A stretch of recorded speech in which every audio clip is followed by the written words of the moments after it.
今天我要从大理乘坐双层的网红火车到丽江。也许很多人都会看过这类火车的豪华大床房，那么这类火车与普通的火车到底有多大的区别？今天就跟着我的镜头走进去看一下吧。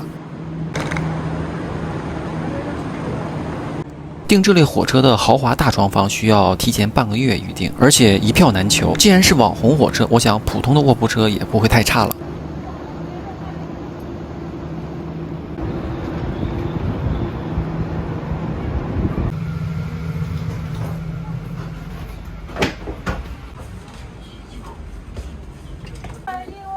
由于座位票不提供，如您需要单独这就是我买的铺位硬座客票的价格，这里和普通的火车没什么太大的区别。去第二层看一看有什么不一样的地方。旅客们，欢迎乘坐高品质民族文化旅游列车。第二层的铺位只有上下2个，比第一层要少了一个铺位。工作人员热情恭候您的到来。这一节是火车餐车的车厢。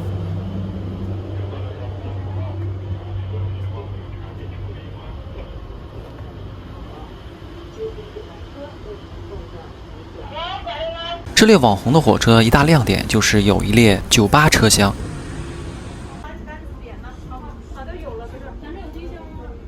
当火车开车后，这里还会有一些表演。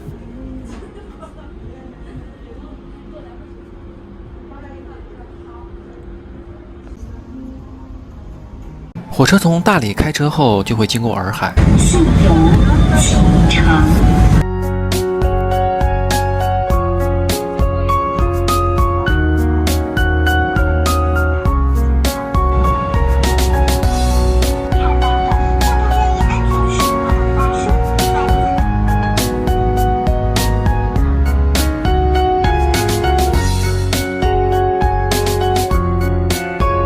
中途会停靠几站，可以下车透透气。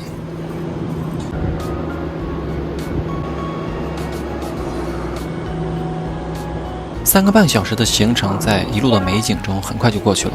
下午的5点半准时到达了丽江。这是丽江的火车站，丽江的紫外线也非常的强。来到这里，你一定要注意防晒。现在我要打车去我住的地方。今天的视频就到这里了，感谢你的陪伴。